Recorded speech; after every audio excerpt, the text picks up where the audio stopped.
One of the most explosive royal stories now circulating begins with a portrait, a secret palace operation, and a confrontation allegedly 25 years in the making. Prince William, assisted by Princess Anne, is said to have removed an official portrait of Diana from storage and placed it beside Queen Elizabeth inside a sacred Windsor Castle gallery. Queen Camilla supposedly discovered the move the following morning, demanded that the portrait be removed, and rushed to King Charles only to learn that nobody would help her.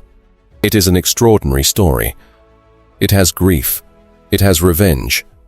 It has a hidden painting, a furious queen, a silent king, and a son finally restoring his mother to the place from which she was allegedly erased. There is only one problem.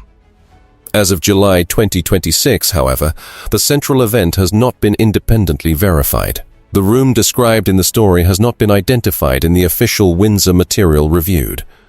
The portrait is never properly identified. The supposed witnesses are never named. The private conversations are quoted as though someone recorded them.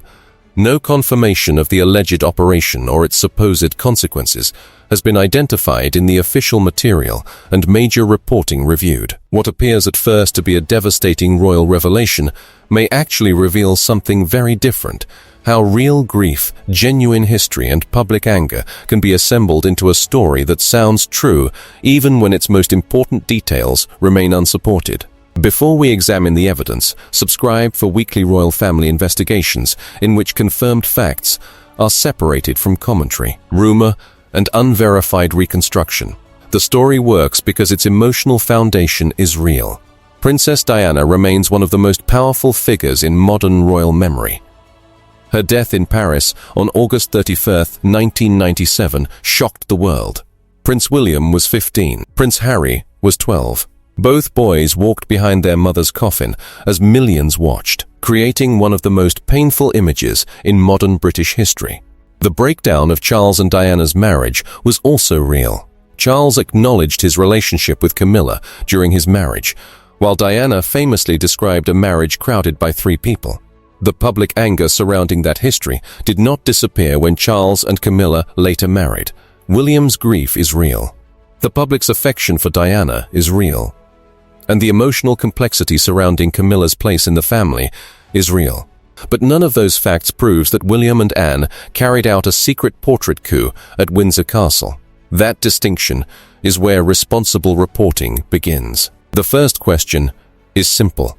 What portrait are we talking about? The viral account repeatedly calls it Diana's official portrait. It describes the work as having been intended for a special royal wall before being wrapped, hidden and left in darkness for more than 2 decades. But it never identifies the artist. It never gives the year of completion. It never states who commissioned it. It never provides a royal collection inventory number. And it never explains why a painting supposedly intended for one of Windsor Castle's most important ceremonial spaces has no documented public history. Those omissions are not minor. They are the difference between an identifiable work of art and a convenient storytelling device. One of Diana's best-known painted portraits was created by Brian Organ in 1981, shortly before her marriage to Prince Charles. It depicts the young Diana seated inside Buckingham Palace's yellow drawing room. But that painting was commissioned by the National Portrait Gallery, belongs to its collection, and has a documented history that includes being vandalized and restored. It is not an unidentified palace portrait secretly waiting in Windsor storage. Another major portrait was painted by Nelson Shanks in the 1990s. That work is associated with Diana's ancestral family home at Althorpe, not a secret Windsor gallery. There may, of course, be other photographs, paintings and private images of Diana within royal residences and archives. The royal collection is enormous, and not every item is permanently displayed. But a responsible report must identify the particular object before building an entire palace rebellion around it. This narrative does not identify one. The second problem is even larger. Where exactly is the so-called Hall of Matriarchs? Windsor Castle has documented state apartments with centuries of architectural and ceremonial history. Visitors and historians know names such as St. George's Hall, the Waterloo Chamber, the Grand Reception Room, and the Green, white and crimson drawing rooms. Yet the dramatic story introduces a supposedly sacred space called the Hall of Matriarchs, a gallery allegedly reserved for the most important women in British royal history, without providing any official description, historical reference, or verifiable source. That should immediately raise suspicion. A room described as one of Windsor Castle's most significant ceremonial spaces would ordinarily appear in architectural records, visitor information, royal histories, or royal collection material. Instead, the name appears to function perfectly inside the narrative because it sounds royal. Hall gives it grandeur. Matriarchs gives it emotional meaning. And placing Diana beside Queen Elizabeth creates the final symbolic image the audience has been prepared to desire. It is excellent dramatic construction. It is not automatically factual reporting. Then come the private scenes. William allegedly spends years studying portrait placement protocol. He supposedly holds secret meetings with curators. He calls Princess Anne the night before the operation. Anne allegedly says she cannot wait to see Camilla's face. William reportedly answers that Diana is coming home tomorrow. Camilla is deliberately sent away from London. Trusted staff close the gallery. Anne personally supervises the installation. The wrapping comes off slowly. The room falls silent, and Anne delivers the perfect line, "Diana belongs here." Every scene arrives with the precision of a television screenplay. But who heard the telephone call? Who attended the curatorial meetings? Who ordered Camilla's schedule changed? Which staff members handled the portrait? Who recorded Anne's exact words? Who witnessed Camilla's reaction the next morning? The story does not tell us. The same problem applies to exact words attributed to William as a teenager and to claims that Charles later begged him to protect Camilla's position. Without a named source, recording, document, or credible contemporaneous report, such private dialogue cannot be presented as established fact. Instead, it moves from vague phrases such as royal insiders report to complete certainty about private thoughts, physical reactions, and conversations. That technique is enormously persuasive. A vague source opens the door. Cinematic detail then walks through it. By the end, the audience is no longer asking whether the event happened. It is imagining what the room looked like when it happened. The Princess Anne material follows the same pattern. There is a reported historical connection underneath it. Biographical accounts have linked Anne and Andrew Parker Bowles romantically around 1970, before he married Camilla. The relationship appears to have been brief, while their different religious and royal circumstances have often been cited as complications. But the story transforms that old relationship into a 50-year vendetta. Anne is portrayed as believing Camilla stole the man she was meant to marry, then destroyed Diana's marriage and finally took a crown she never deserved. That conclusion is not established by the fact that Anne once dated Andrew. People can have complicated histories without dedicating the rest of their lives to revenge. More importantly, Anne's documented public conduct does not support the most extreme version of this alleged hostility. Publicly available evidence is more restrained. Anne has spoken positively about Camilla's understanding of the role, and public protocol does not reveal every private emotion. That does not prove the two women are intimate friends, but it does not support claims of open institutional warfare either. But it directly challenges claims that Anne refuses to acknowledge Camilla as queen, has never shown her deference, or openly treats her as merely the king's wife. The verified evidence shows Anne observing Camilla's rank. The viral story requires the audience to believe the opposite.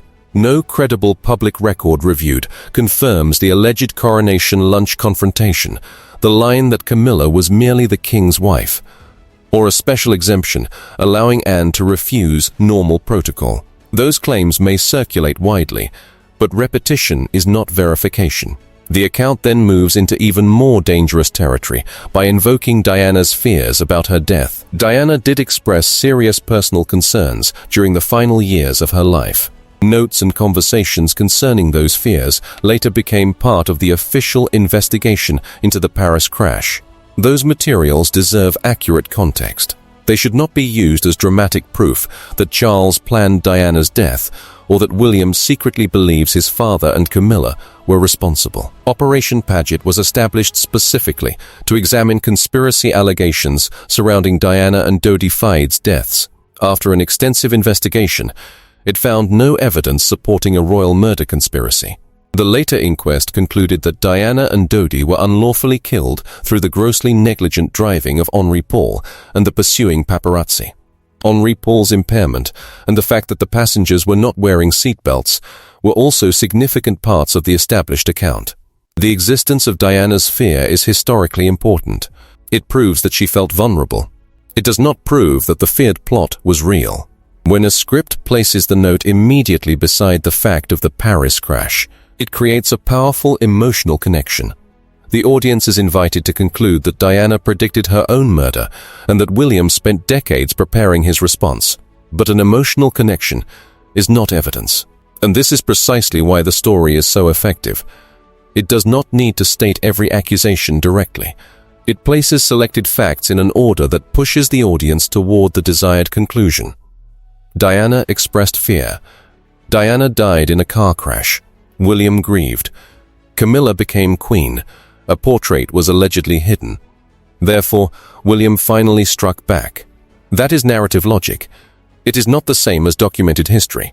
The story also claims that Camilla removed and burned Diana's flowers, permanently sealed her bedroom, erased her belongings, and systematically removed her image from royal residences. It also folds in claims about urgent palace calls over Diana's jewelry after her death, as though each detail came from a documented internal record. No reliable evidence is provided for those actions. Again, the details are carefully chosen. Flowers represent Diana's warmth. Burning represents deliberate destruction. A locked bedroom represents erased memory. The audience is not simply told that Camilla replaced Diana in Charles's life. It is shown a symbolic purge in which one woman destroys the physical traces of another. But symbolism cannot substitute for sourcing. If palace staff witnessed flowers being burned, who were they? If a bedroom was permanently sealed on Camilla's orders, which residence and which room? If Diana's portraits were removed, which photographs, from where and on what date? Without those answers, the scenes remain allegations constructed for emotional impact.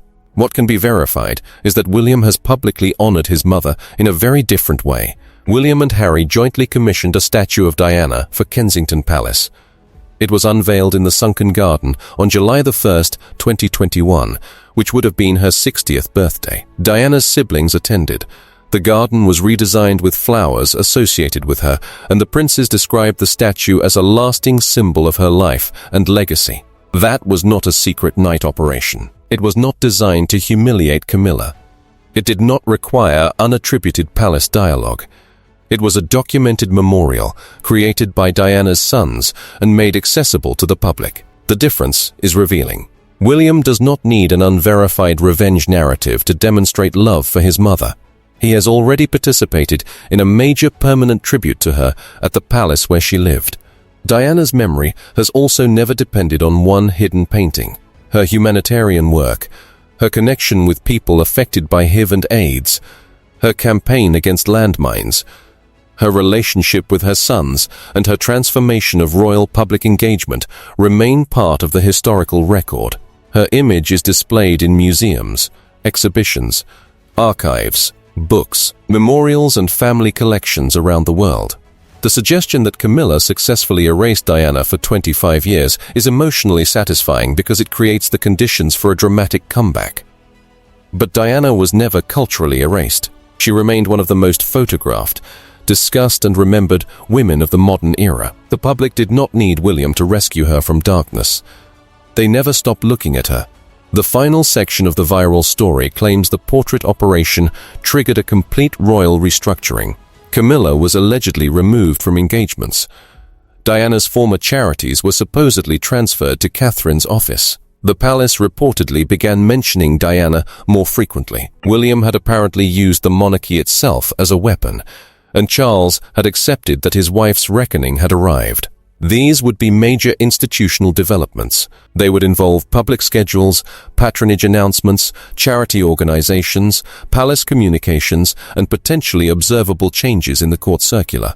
yet no supporting documentation is offered. Instead, an unverified portrait installation becomes the supposed proof of an unverified political revolution. That is how the story escalates. A painting moves.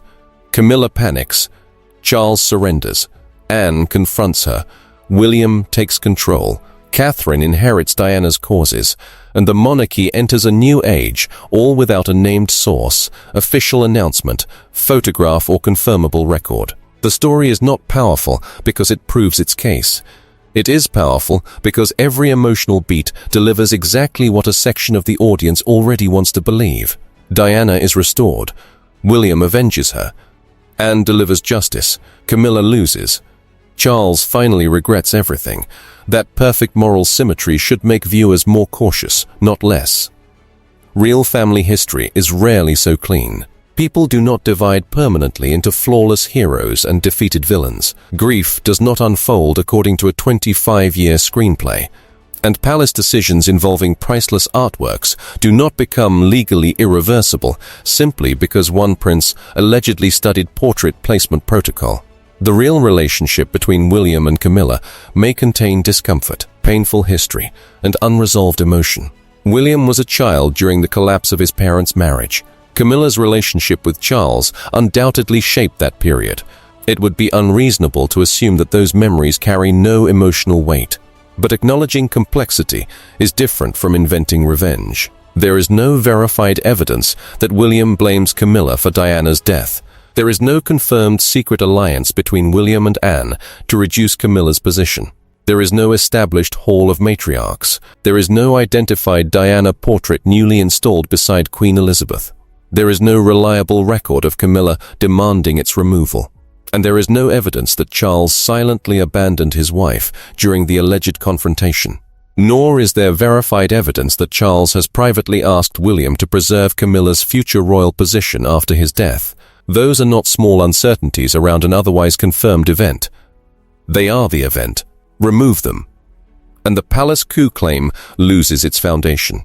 What remains is a collection of real historical fragments: Diana's tragedy, William's grief, Charles and Camilla's affair, Anne's brief relationship with Andrew Parker Bowles, Diana's fears, and the enduring public fascination with the woman once described as the people's princess. Those fragments have been arranged into an emotionally perfect but unverified reconstruction. And that may be the most shocking part of the story. Princess Diana's name still carries so much emotional power that a narrator can place her portrait in a gallery whose identity cannot be confirmed. Create unattributed private dialogue for living members of the royal family and present an unverified revenge operation as breaking news, and many viewers may accept it because the ending feels just. But news is not measured by how satisfying an ending feels. It is measured by evidence. A senior reporter cannot tell the audience what William thought while looking at a portrait unless William said it or a credible identified source reported it. A journalist cannot describe Camilla becoming physically rigid with fury without establishing who witnessed that reaction. And nobody can quote a private telephone conversation between William and Anne simply because the words sound appropriate. Diana's real story deserves better than invented dialogue. William's real grief deserves better than being turned into an unverified revenge plot. Anne's real public service deserves better than being reduced to a secret vendetta. And viewers deserve to know when historical reporting has crossed into an unverified reconstruction presented as fact. The truth is less theatrical, but far more important. William has publicly honored Diana. Harry has continued speaking about her influence.